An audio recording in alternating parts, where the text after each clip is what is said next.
long have I guarded this peaceful kingdom, protecting the barrier between darkness and light. But invaders from another world threaten to take my home. I won't let them.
Welcome to my arena of hellfire.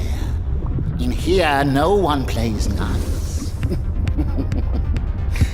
Two sides enter, but only one side can survive. Let the battle commence!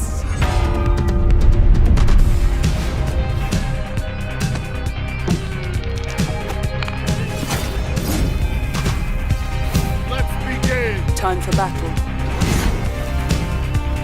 Guardian ready. Shall we do this?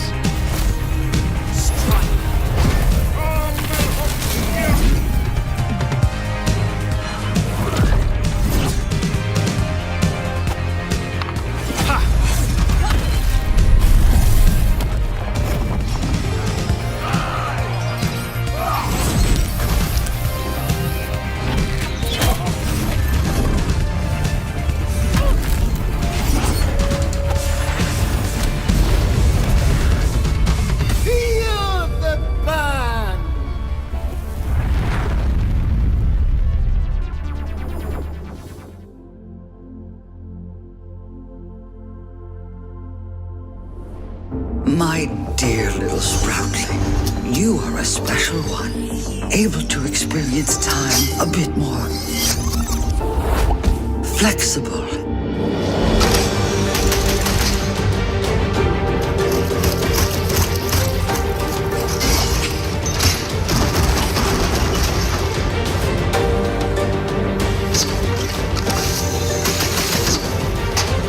You and all your other selves. You were created a part of me.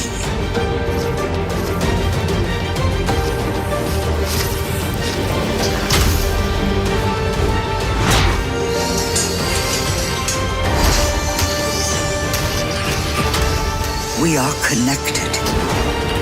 We are nature. We are one.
Welcome, everyone, to our third annual MetaQuest Gaming Showcase. I'm thrilled to be back hosting, and it's a big day. This morning, Mark Zuckerberg shared that our MetaQuest 3, our next-gen VR headset, is launching later this year.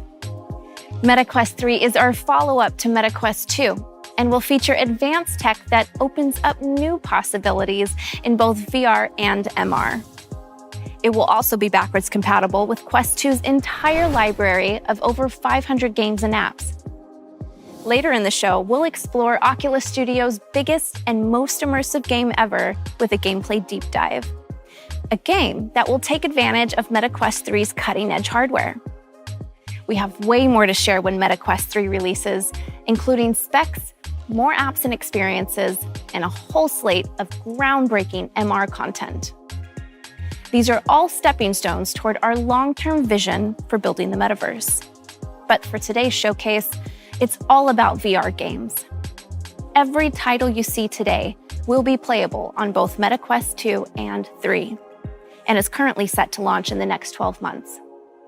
So let's get started.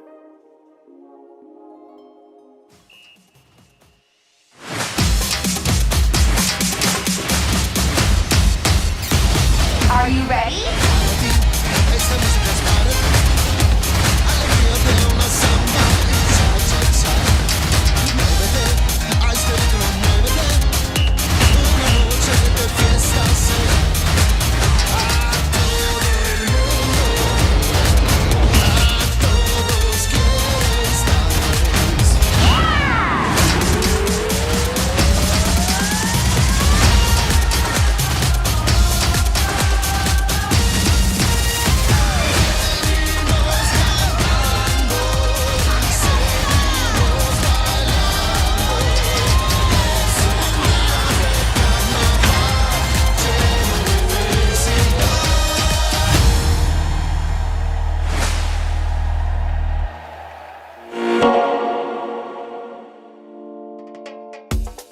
Samba de Amigo in VR.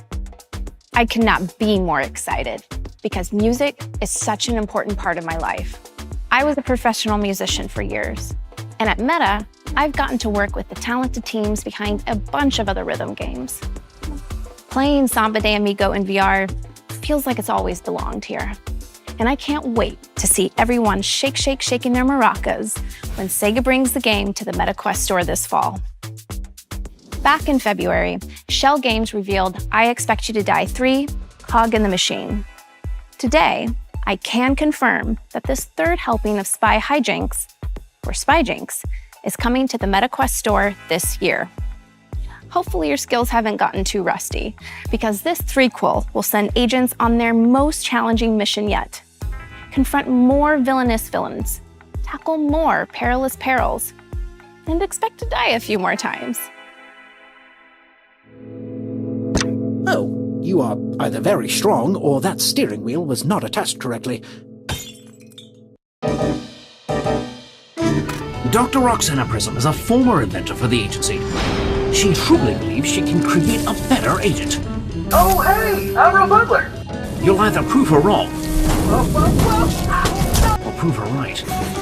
You're dead in that second scenario. Once you're dead, everyone will see just how superior my robots are to human agents. Hey, you found some nickel! Do it again and you'll have 10 cents! Every time we encounter Agent Phoenix, we get stronger. Check this out! We can fly now! It's simply a matter of time and iteration. You think that's the end? It's not even begun! Are you using Dr. P's notes I left in there?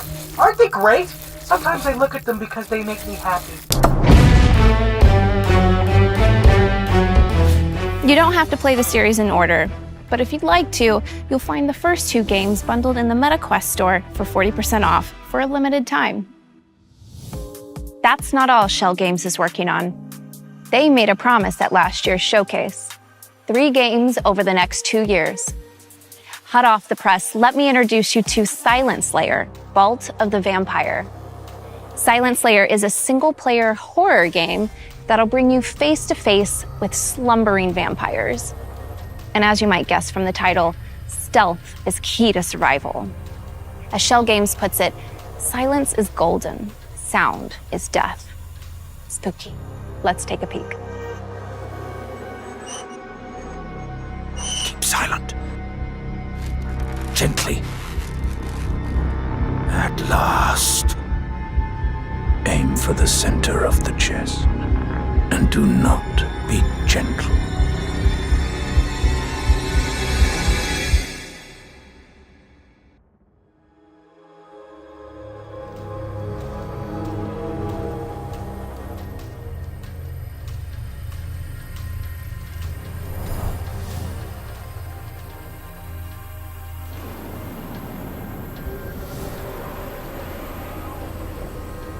At last year's showcase, we revealed Ghostbusters: Rise of the Ghost Lord. And then I got to drive off into the sunset in the iconic Ecto-1. For this year's show, Sony Pictures VR and nDreams put together a little dossier on the Ghost Lord himself. Who is he? And how did he get to be so mean? Along the way, we'll get a glimpse of the West Coast's first Ghostbusters HQ, some iconic San Francisco landmarks, and the spirits and specters that you'll be trapping there with your friends. Let's take a look.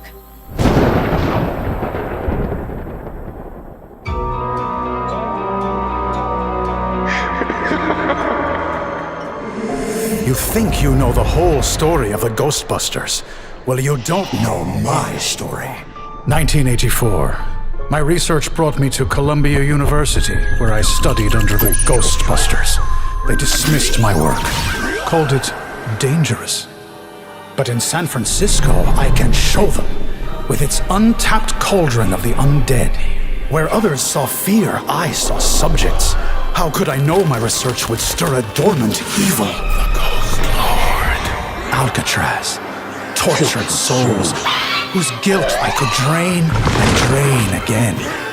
Their pain, the price of progress. My dear assistant Katie understands. Soon everyone will understand. Especially you, Ghostbusters, with your silly parlor tricks. You will see the progress I have made. Know the power I have harnessed. You will realize that I, Gustav Hookfather, am the genius who gave the world endless clean energy. The Ghost Lord is coming. What have I brought upon the world? The time of the Ghost Lord is here.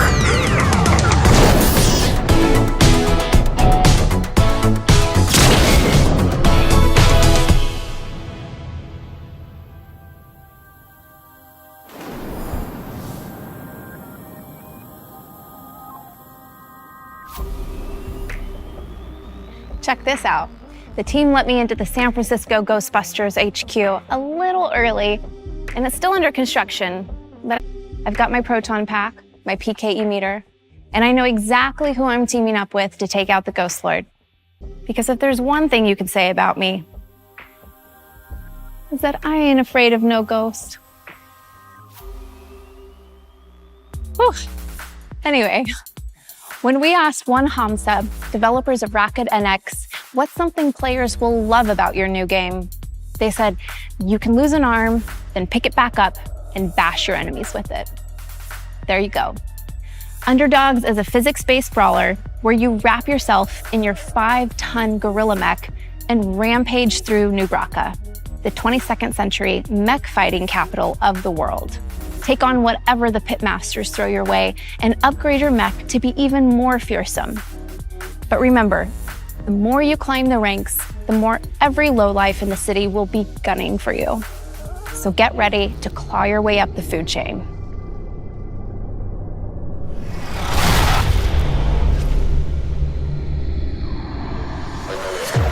Yo, this city ain't never gonna let two base boys like us in.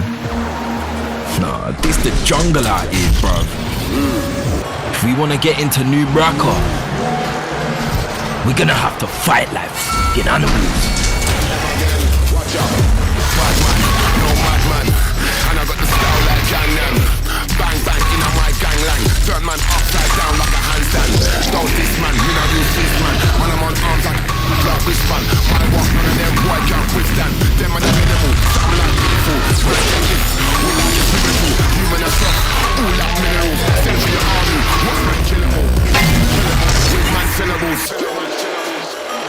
to some of them. They think of some joke thing. No, sir. Watch out. Man don't get fucked up, man don't get bald. Man don't get passed up, man don't get bald. Man don't get messed up, man don't get bald. Man don't get pressed, man don't get bald. Rick! You're in the wreck! Get up, man! The bubble's critical! Your arm's broken clean off! Ricardo! They're coming in for the kill! Get up and fight! Listen, when I start working, man get shook. In my face, then boy can't look. They will get fried up, they will get cooked. All South set, I don't get overlooked. You don't get...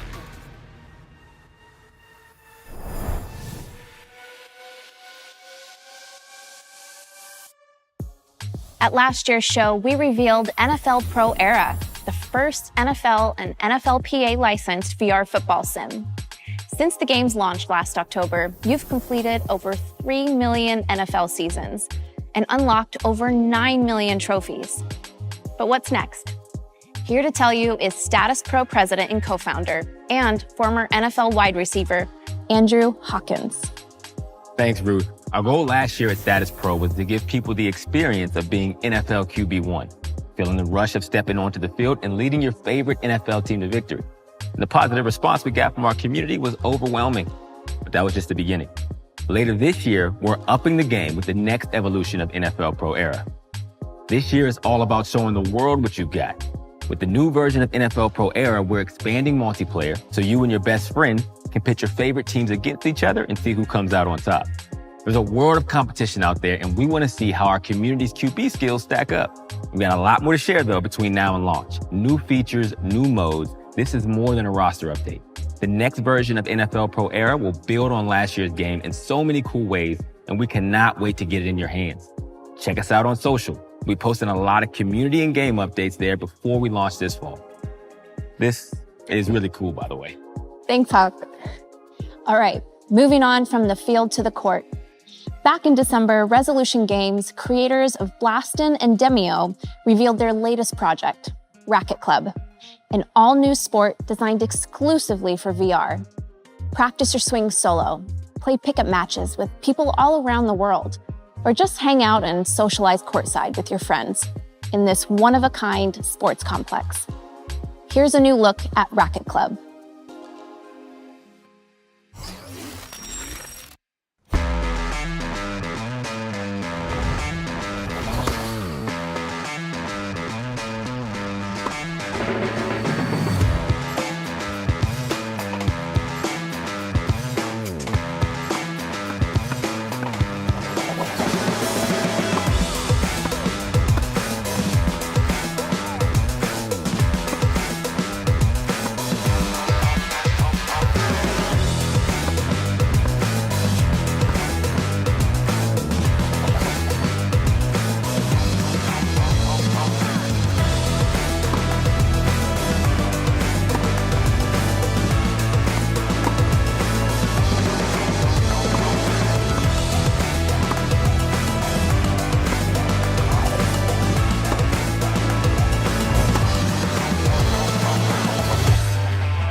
At our debut gaming showcase, I premiered the launch trailer for Wraith: The Oblivion Afterlife from Fast Travel Games.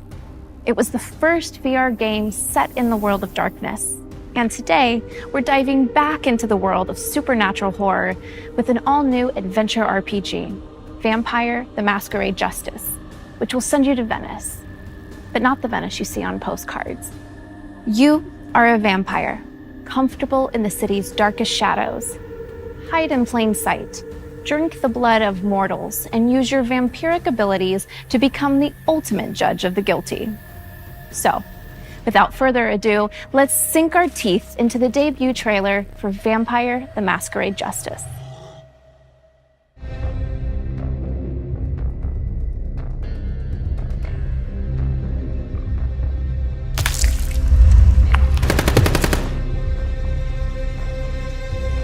Venice. Italy. Felt like I was back on square one.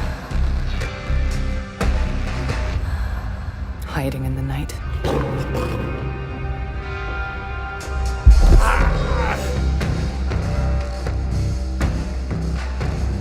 I didn't want to get dragged into this.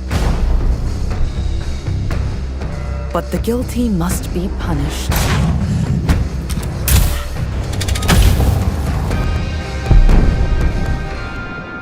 You do well to remember that. Because if you don't, I'll make things very uncomfortable for you.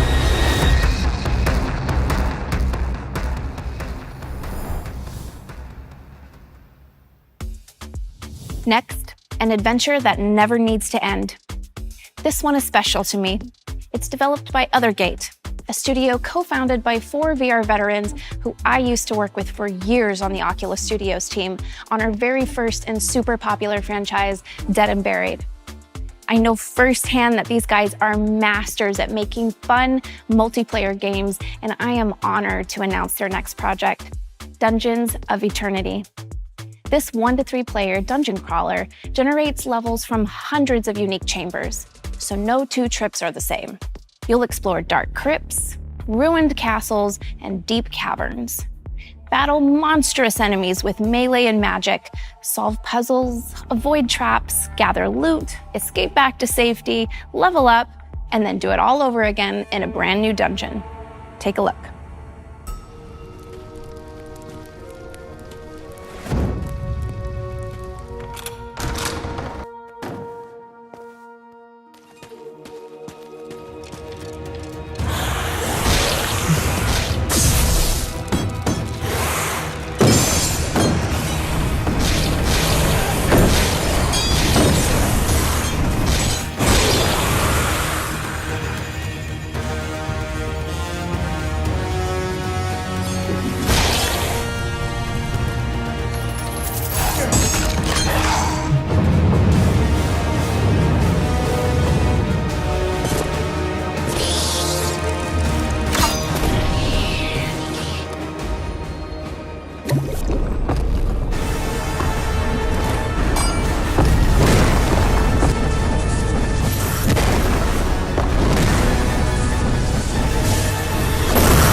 Okay, we brought back Samba de Amigo, but we must have other beloved classics waiting in the wings, right? How about one of the best-selling games of the 90s? An iconic mystery, maybe? Something a little spooky? Yeah, I think we have one like that.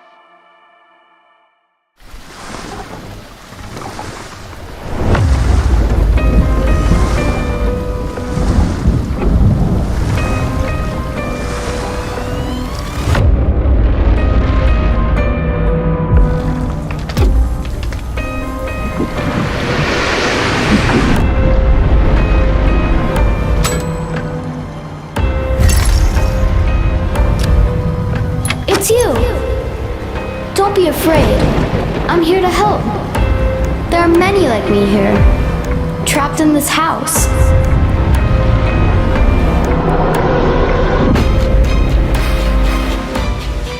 Each night, the guests arrive. Stout, what do you want? Show yourself!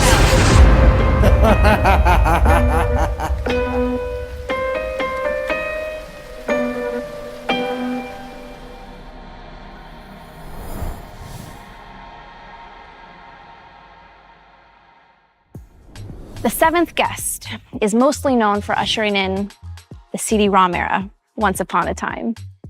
But it's a great puzzle adventure game. And it's cool to see Vertigo Games and Vertigo Studios Rotterdam staying true to the original, but reimagining it for a new era. The team is using volumetric video to capture the live action performances of actors to help tell the game's story. They're also fully recreating the iconic mansion in 3D for the first time. Just don't be surprised if it starts changing shape around you. It is haunted after all. In addition to The Seventh Guest, Vertigo is working on Arizona Sunshine 2, a sequel to one of the most popular games from VR's early days. This one people have been waiting to see for a long time, including me. You might have seen the CG reveal recently, but today we have another short teaser for you. Time to say hello to your old pal Freddy, and hello to a new friend as well.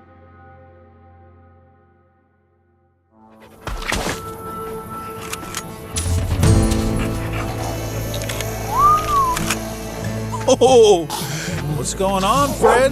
Hold up. Allow me to show you how it's done. Nice, but... Oh, yeah, that's gonna do. Watch and learn. What the... Get a room. You know that only counts as one.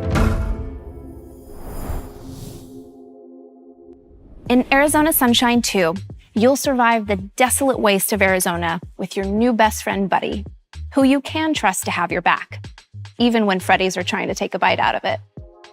Arizona Sunshine 2 launches later this year, so be sure to check out the game's extended CG reveal trailer if you haven't already. Okay. Last November, Netflix and Tenderclaws revealed that the hit series Stranger Things is coming to VR.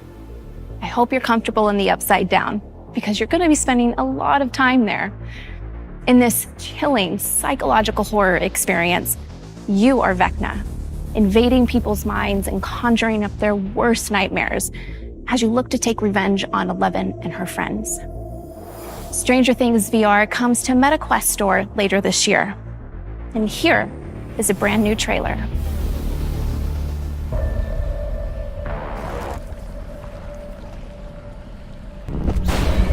I saw a means to realize my potential, to transcend my human form, to become the predator I was always born to be.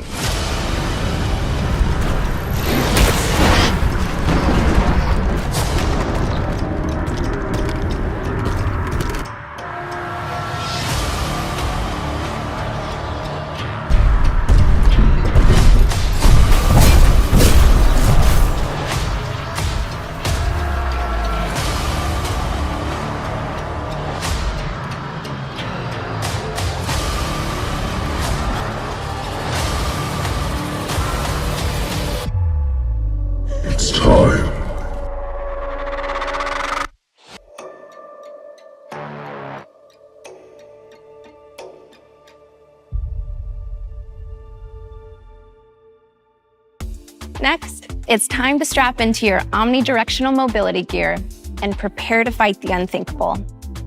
Attack on Titan is a best-selling manga series, acclaimed anime adaptation, and now, thanks to the team at Universe, an exhilarating VR game. Attack on Titan VR Unbreakable lets you join the Scout Regiment and go head-to-head with the Titans themselves. Swing through the air using your ODM gear and take down enemies many times your size as you try to protect the last vestiges of humankind. Some of you may already be familiar with this game because we teased it late last year, but you didn't get to see the game's dynamic, high-flying battles. Today you will.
Back in 2011, Polish developer People Can Fly the creators behind Outriders and Painkiller introduced the world to skill shots.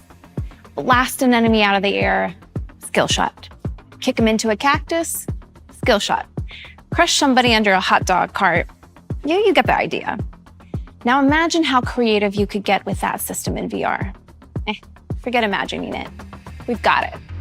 Here's your first look at Bulletstorm in VR.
This is the Bulletstorm we all know and love.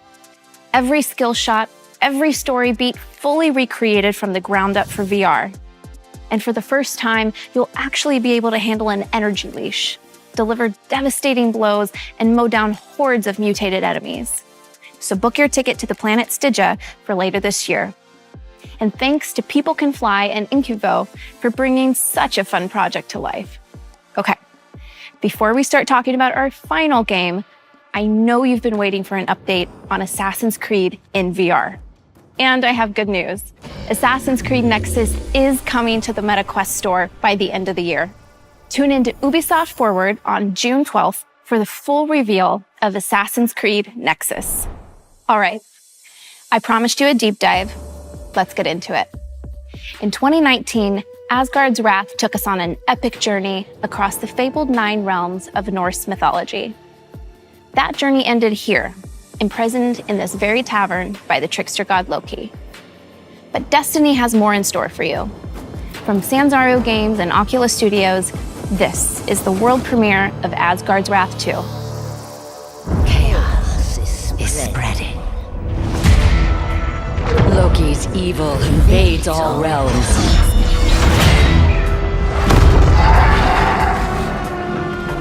He must be stopped.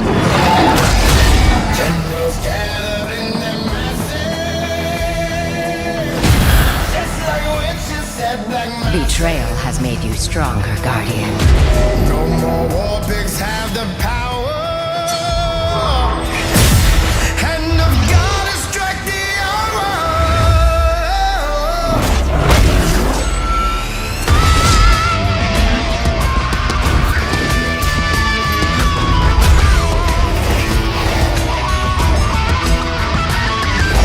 Your reality is mine, Guardian. Exact your vengeance. And unleash your wrath.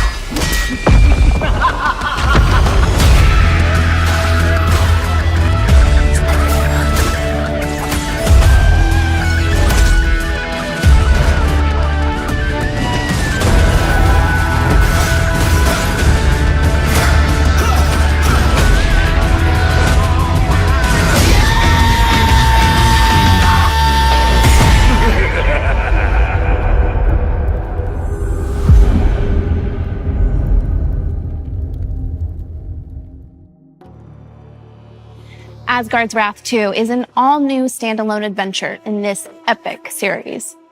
Freed from prison by the Weavers of Fate, you'll set out on a new quest across time and space, from the Norse realms to the deserts of ancient Egypt. Here on the Great Sand Sea, you'll once again battle gods and creatures of myth to stop Loki from upending all of creation. When the original Asgard's Wrath released on PC VR, it wowed players with its jaw-dropping scale, brutal physics-based combat, and stunning graphics. Asgard's Wrath 2 will set a whole new standard for wireless VR. This is the deep and immersive action RPG that you've been waiting for. Packing enormous, free-roaming environments, gorgeous visuals, and well over 60 hours of exploration and tense combat into MetaQuest 2 and MetaQuest 3. Today, my friend Matt Kramer, head of design at Sanzaru Games, will take us on a tour of the team's groundbreaking title. Everything you're about to see was captured in-game. Matt, the mic's yours. Thanks, Ruth. I'm so excited to show everyone what we've been working on at Sanzaru these last few years. Asgard's Wrath 2 picks up where the first game left off, in a mysterious tavern you can't escape from. You're suddenly thrust into battle with a giant creature, clearly from another realm. Just when you think all is lost, you encounter the Weavers of Fate, a trio of beings that set you off upon your adventure to find and stop Loki. So just how much bigger is this game? Not only will you travel through new Asgardian locations, like Muspelheim, the Land of Fire, the Weavers of Fate will also bring you to new realms, like the vast desert expanse of ancient Egypt. These massive worlds, beyond the scope of any other game on the MetaQuest platform, come alive in Asgard's Wrath 2. Dotted with temples, caves and dungeons, characters to meet, travel well, monsters to battle, quests and side quests, wildlife, crafting resources, mini-games, and more. This is a living world you can roam and explore freely. The most expansive of these worlds is the Great Sand Sea, full of hidden treasures and unique events. You could spend hours upon hours exploring this map and still not discover all its secrets. You might decide to prove your combat prowess by hunting rare, high-level monsters that roam the sands, or gather plants or and animal parts to craft useful consumable goods, such as bait to attract wildlife, or a ward that provides a temporary AoE benefit wherever you throw it. But it's not all about survival. Kick back and fish, or beat your high score at the Slingshot Shooting Gallery. There's no shortage of stuff to do and see outside the primary quest line. These worlds are so big, you're going to want some more speed as you move through them. Luckily, you'll have the power of a god at your fingertips. As with Asgard's Wrath, you'll be able to transform a few brave animals into unique warrior followers to help you solve puzzles and eviscerate enemies. New in this game, they'll serve as powerful mounts that can carry you swiftly across the massive realms of Asgard's Wrath 2. Of course, what's fast on foot or mount can look very different to a god.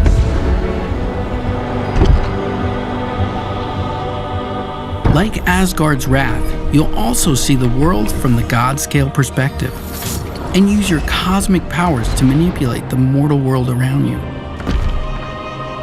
Reach inaccessible areas, solve puzzles, and more.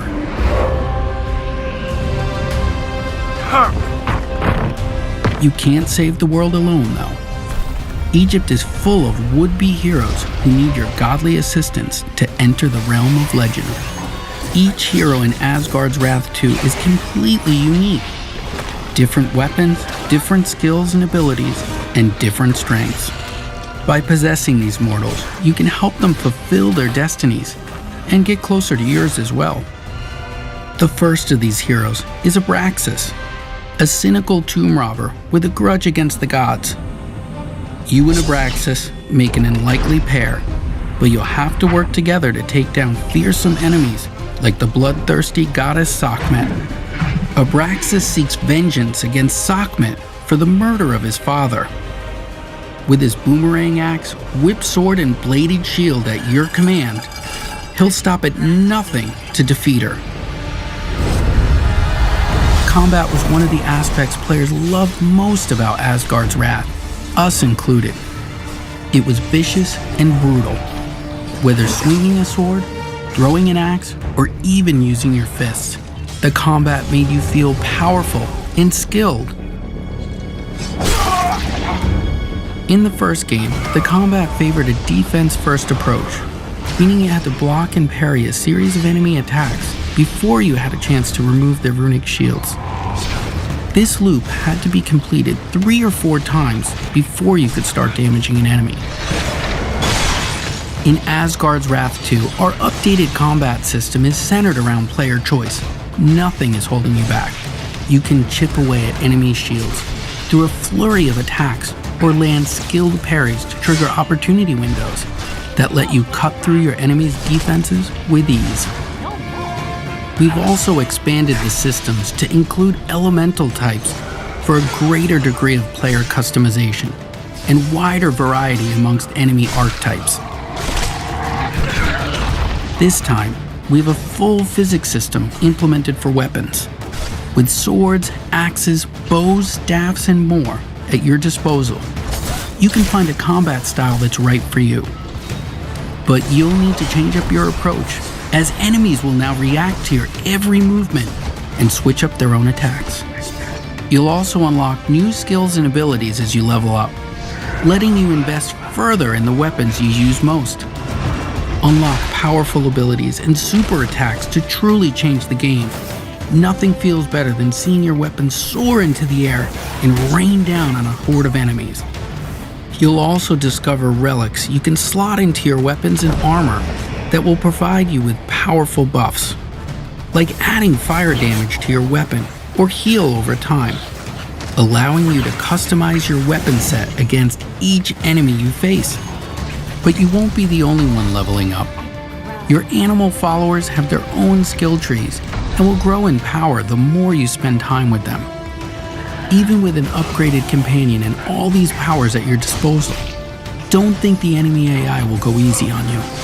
As you level up, so will they, gaining new abilities, smarter tactics, sneaky counters, stronger armor, powerful super attacks, and relics to use against you. Some will even heal each other, boost each other's damage, or call for reinforcements.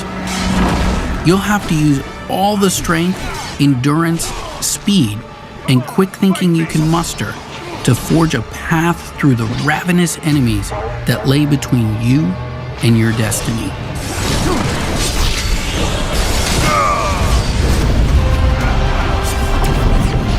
For a true challenge and the opportunity to earn bragging rights amongst your friends, you can step into the Uncharted Rifts, an infinitely replayable dungeon crawling mode with exclusive loot that you can take back with you into the main campaign. The rifts are always open, so you can visit at any point during or even after the campaign and put your skills against some of the toughest time-limited challenges the rifts have to offer. Face increasingly ferocious enemies as you delve deeper into these endless labyrinths, encountering the ghosts of players who fell victim to the rifts before you. Whether friend or foe, these specters will be part of your dungeon, helping or hindering your progress. Survive long enough and you'll earn a spot on the leaderboards and those precious bragging rights. The Uncharted Rifts are deep and full of mystery. They're almost like a whole game on their own, and we've barely scratched the surface of all the unique dangers you'll encounter. I hope that this first look at Asgard's Wrath 2 has you excited. We've got so much more to show you. More heroes, more companions, more gods, Loki anomalies. I can't wait to show you more. Back to you, Ruth.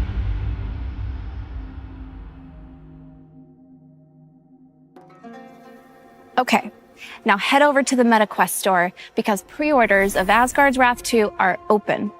Pre-order and you'll get a copy of the original Asgard's Wrath on PC. You don't have to play it before, but it'll add some fun context. You'll also get immediate access to the Great Sand Sea home environment I'm standing in now, and unlock an exclusive Asgard's Wrath 2 themed character, as well as the title of Cosmic Guardian in Population 1. And once Asgard's Wrath 2 launches later this year, those who pre-ordered will get access to the Sword of Ra and the Sun God's battle armor. That's the end of our main showcase, but stick around for more, because up next, we have some of the most passionate VR creators sitting down to discuss the games from the show. And while you're there, we're running a sale on favorites like NFL Pro Era, Resident Evil 4, Bone Lab, Among Us, and many more. And like last year, we're also giving away this awesome room I'm standing in. It's available now in settings under Home Environments. Of course, there's so much more we want to share with you.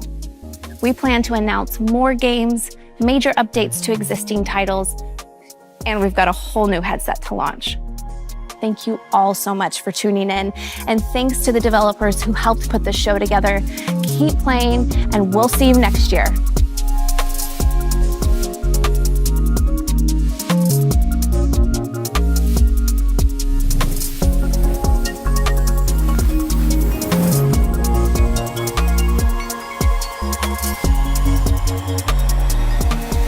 I'm gonna be in so much trouble if this leaks, but this actually looks a lot like Quest 6. The Ecto 1? Oh yeah, that's still parked at my place. No, they're not getting it back. Long have I guarded this. Hi everyone, I'm Travis Williams, Head of Production at Oculus Publishing. We hope you enjoyed our showcase and are excited for all the awesome games. We gathered some of our talented developers and your favorite VR content creators to talk a bit more about two of them, Asgard's Wrath 2 and Ghostbusters: Rise of the Ghost Lord. First up is Asgard's Wrath 2, the massive RPG coming to Quest later this year from Sanzero Games. Let's meet our guest. Matt Kramer is the studio creative director at Sanzero Games and a good friend of mine. What's up, Travis? You know? And here to grill him with questions are VR gaming creators from the community. We are pleased to welcome Jasmine of VR with Jasmine. Hi, everybody. What's going on, Jasmine? Jeff, AKA A Wolf in VR. That's me. What's going on? And Thomas, AKA Voodoo, DE. Hi, guys. Thank you all so much for being here. You guys have just seen our reveal trailer and gameplay walkthrough. I'm sure you have plenty of questions, but first, I'm going to kick things off with a question to Matt. What led your studio from the first game to Asgard's Wrath 2? Well, you know, the first game, we just knocked it out of the park. I mean, it's the largest, biggest action RPG ever made in VR. Yes. So what are we going to do? Let's make it bigger. Yes, Let's make it better. And that is what we're doing with Asgard's Wrath 2. So I cannot wait for you guys to dig into this game. I want to so bad. Like, Wrath 2 has so many different layers of gameplay. We've got the Uncharted Rifts. We've got over 60 plus hours of gameplay in large, huge, expansive worlds. 60. So you guys saw the mounts, which we'll talk about further. Yes. So you can look at that. Zoom in on this. Look at that. That's me and the Panther thing. That's our next mocap right there. So, but you know, we've got these mounts, and so that just gives you any inkling of the size of the worlds. You can transform any of those guys at any moment.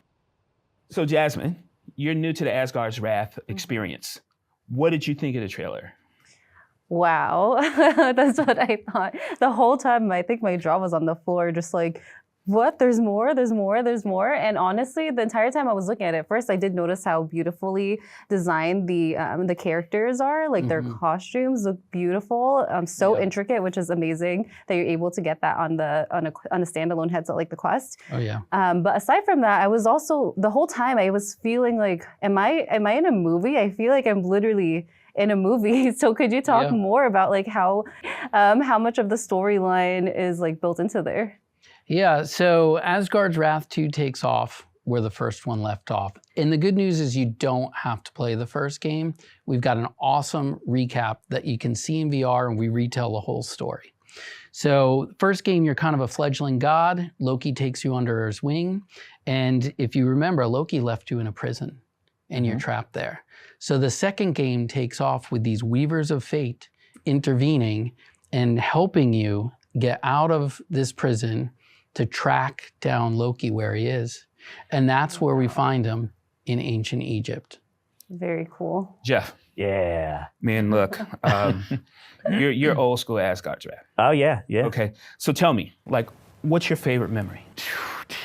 Okay. Pick one. Okay, my favorite thing about the first game is probably the scale of it.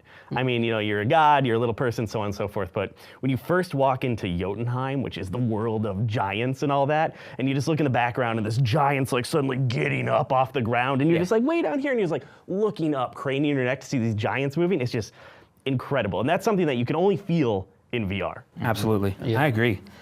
So how about this Asgard draft? Oh man, I am so excited about it, and I assume you guys have even more like hidden collectibles and secrets all around the world that people can find. Because I remember one of my favorite parts about the first one is I played through the entire game. You hit the credits, but then there are these massive like side dungeons that tell their own story, and you kind of find those in random locations. Do you have stuff like this too, where I can go out and just do an entirely different game outside the main story? Yeah, and it's something that we always think about. We're always valuing the player's time and experience in the game.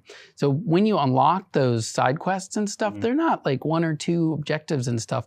It is a full-on narrative story that you're going to unlock, almost with its own little ecosystem and its own little loop. So it's not kill 10 squirrels, it's go on this adventure. Yeah, we want you to feel like you're in the world, living and breathing it.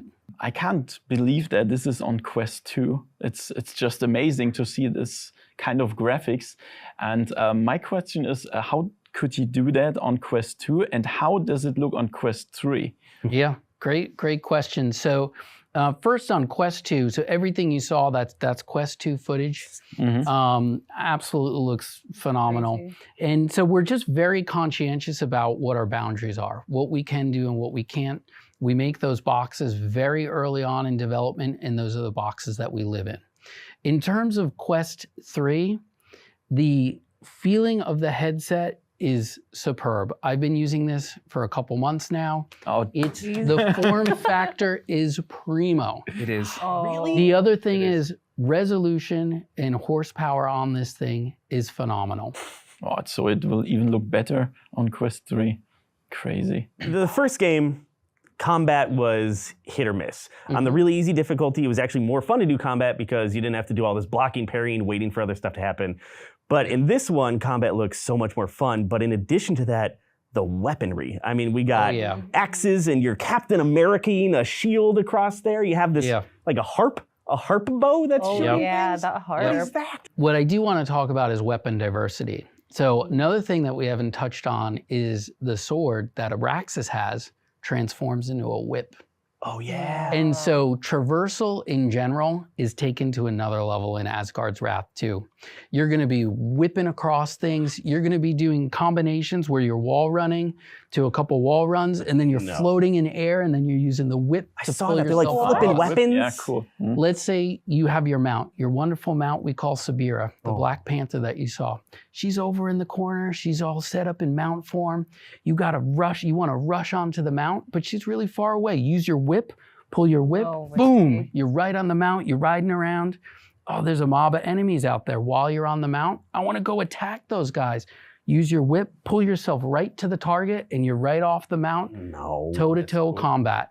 And it's that kind of fluidity and feeling through the combat and the contextuals that really takes us to another level. Insane. Yeah, so it sounds like the weapons also dual, like being able to do something else. Are there any other weapons that do something else? We have a ton. I mean, the shield in its own has so many layers to it. You could throw the shield out, you could stop it in space. The axe, you could throw it, you could stop it, you can redirect it. All the weapons also have a puzzle layer to it, so you'll be able to use them for certain puzzles. You may have to redirect some switches or something, and you'll be using the axe for that. And the cool thing is that every hero that you meet, they have all different gear. So every character you're going to meet, it's going to feel like a totally different game in itself.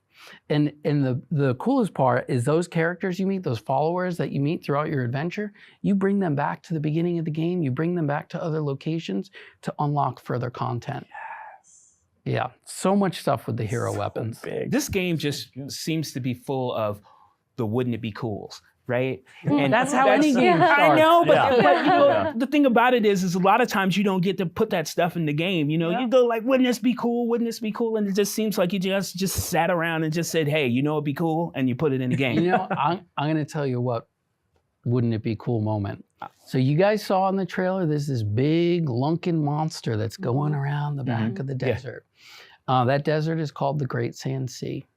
And you're going to see this guy. Yep, you're there right now. Yeah, I feel it. And don't turn you're gonna around. see this guy in the background. And if you look closely at some of the footage in the trailer, there's going to be a moment where you're going to be toe to toe with that giant creature.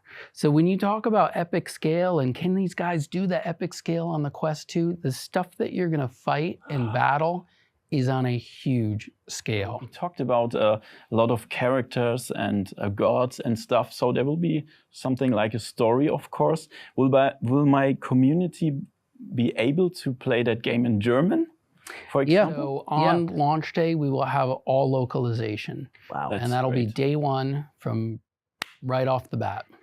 Awesome. Nice. That's what I want to hear. So you talked about hardcore players. Will there be different difficulties like in the first part?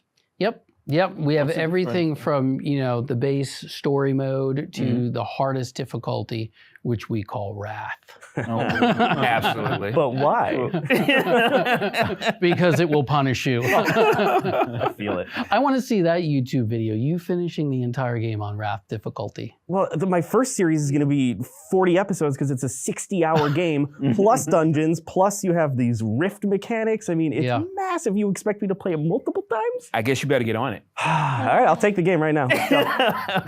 So when you talk about 60 hours gameplay, how can you make sure the game is interesting all over that 60 hours? How do you? Yeah, it's just making sure that everything is fresh. You know, we've got our overarching story narrative, and then we have all the different characters and hero gears and followers you meet. In my mind, I feel like all those little sagas are like mini ecosystems in themselves. They're mini games in themselves. Plus, we've got the Uncharted Rifts. So the Uncharted Rifts unlocks as the player's moving the game forward. They're going to meet a character called the DM. The DM opens this rift on the ethereal planes with the Weavers. And so the Rift play is basically like a roguelite game. There's floors and floors of dungeons that the players need to go through. Now, what's cool about this is when you die in the Rift, which I will, you can leave behind either a divine soul or a dread soul. A divine soul will go off into the cosmos and it'll go into someone else's game. Wow. And while they're playing those Rift dungeons, they may have your divine soul there. And let's say the wolf is having a hard time because he's probably going to have the hardest time. Probably. And he needs some extra help. He can reach out to one of those divine souls and you could pull them into your game. So I can pull Jasmine into my game. You could. And her soul will help me. Yep. So let's say you're not so nice and you want to throw out a dread soul. Oh boy. And so you can send out a dread soul to go to other people's games, and they'll actually be an enemy that's going to fight other people. Crazy. And it's an asynchronous play where you're getting a feedback loop back and forth. How'd you come up with this? This is wild. We want to make sure the game is chock full of all these different discovery points. And to your earlier question, how do you keep people playing? Is things like this. It's the story, it's the content, it's the type of stuff that's coming and just keeping it fresh. So I think that's fresh as hell as far as I'm concerned. I mean, look, Matt, clearly you spent a lot of time making this game. It's gonna be awesome. All right, that's all from us now. Thanks a ton to Jasmine, Jeff, and Thomas for joining us today, but especially Matt. You know, Asgard's Wrath 2 is available for pre-order now with some awesome in-game items coming exclusively to MetaQuest headsets later this year.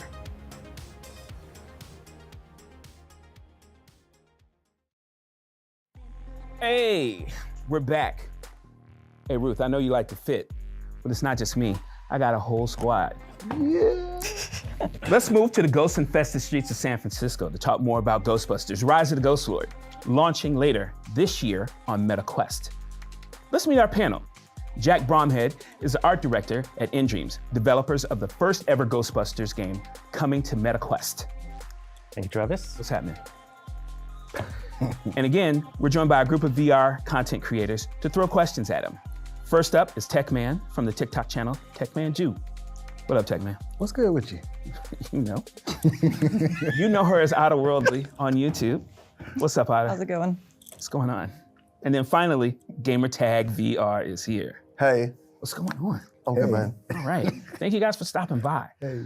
We just shared more about Ghostbusters, Rise of the Ghost Lord story, Villain, and announced that the game is coming fall 2023. But before we get to your questions, I'd like to ask each of you, what did you think of the new trailer? Otter, what'd you think? It was cool to see the design of all the different monsters as well as like the environments. What made you decide to go with that style for Ghostbusters? Yeah, well, there's so many themes to Ghostbusters, and we wanted to stay super authentic to the IP. We wanted that horror element, so there's some really moody environments in there. The ghosts are scary. We've got, you saw the crocodile hand ghost in there. And the googly, which is holding its own eyes, which is pretty good. So, yeah, we wanted to hit that horror theme, but we also wanted it to be accessible to everybody. Ghostbusters is accessible. It's iconic. There's multi-generations of fans, and so we wanted every one of those generations to see the game and just buy into it straight away. That's and awesome. It looked amazing to me, to be honest. Like, I love the graphics, I love everything. What stuck out to me was the multiplayer aspect of the game, right? Because the games I find most enjoyable are games I can play with my friends. So I just want to see how we're going to incorporate the traps, the proton pack, the scanner. I thought you were gonna turn it on. Well, Please don't turn it on.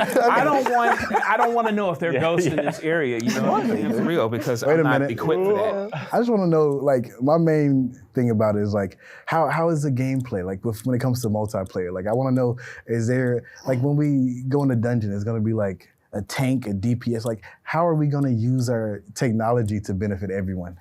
Absolutely. So yeah, it's all about teamwork. So it's about going into these places and busting ghosts together. And you've got an array of equipment to use. So you've got the proton pack, the iconic proton pack. You've got the ghost trap and the PKE, as you said. So the PKE, that's your radar, right? That's how you navigate around the world. You find your items, or you find the ghost that you're going to bust, or the ghost that's infested that area. Okay. And then as a team, you coordinate, right? Who's zapping the ghosts, who's tethering them, who's going to trap them, and there's that that really fun co-op thing of just working together. All of your equipment is upgradable. You'll see in the trailer there was the upgrade station, so that's where you mod out your kit. Okay. So one of your team might decide to have the shield, the deployable shield, or the decoy, and the others might be just doing the heavy lifting with the proton pack. So basically, it's like once we determine our loadouts, it'll be easier, or like we'll be able to have a better strategy for facing each ghost. Yeah, definitely. It's all about strategy. Okay. And the most fun thing, to be honest, is when everyone's been working hard tethering these ghosts, and you go in and you trap the ghost. So you get your mission at the main HQ, which I'm assuming we can see behind us. Yeah, absolutely. And then you determine what you're going to do from there. Yeah. You get to select an array of missions, and you load out how you want to play and how the team's loaded out. Get to the Ecto 1 and start busting ghosts together. Nice. What I really liked is the fact that ghost busting's a business. So you earn cash? Yeah, you earn cash. You're clearing out the ghost infestation in San Francisco. Yeah. So you earn cash at the end of every mission, and you buy equipment. You got to work together to work out how you're gonna bust these ghosts without destroying Golden Gate Bridge. That's real strategy.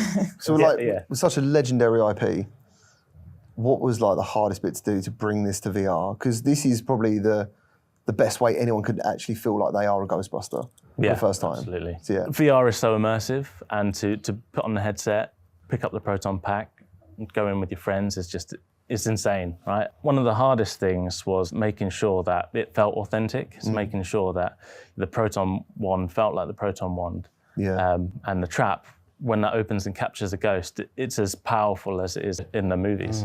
But we tie in a lot of the existing Ghostbusters universe into what we made. Otter, your people are watching, right? Like, what do they want to know about Ghostbusters: Rise of the Ghostlord? Is the Marshmallow Man going to be in it? Well, there's mini puffs. Yeah, really fun when you go around the corner and you get absolutely swarmed by. Do you feel bad killing them though? Not at all. Picking them up. Don't try and eat them. No. Speaking of the ghosts, like, you know, you mentioned the ghost of the crocodile hand. Yeah. Like, what made you come up with these designs? Like, how does that work? Yeah, we looked at the spirit guide and all the existing IP, and we just tried to make the most fun, most exciting ghost we could. So fans will get in here and feel some nostalgia. Yeah. Okay, that makes sense. So there's a definite art style that you've chosen. Can you tell me, like, how'd you come up with that art style? Like, what was the decision? Like, I'm going to do something like a Toon Shade. Yeah, absolutely. So we started with very strong concept art. We concepted it all out, and we picked from the styles that we really liked the most. But it was quite clear we needed a really strong toon shader.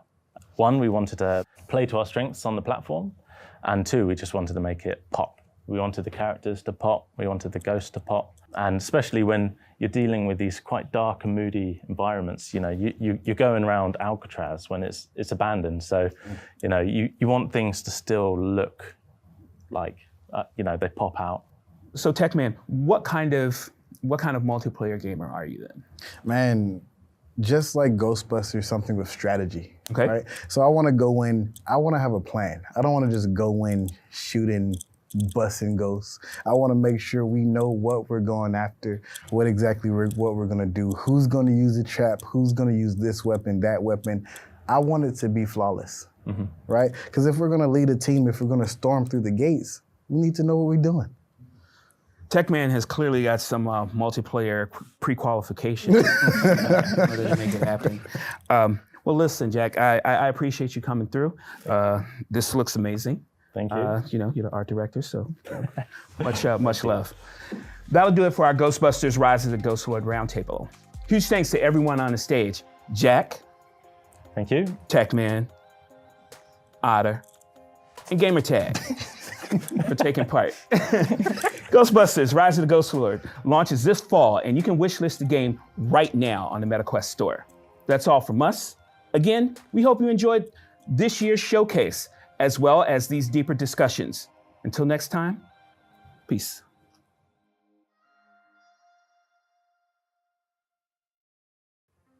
Hi, everyone. I'm Travis Williams, head of production at Oculus Publishing. We hope you enjoyed our show.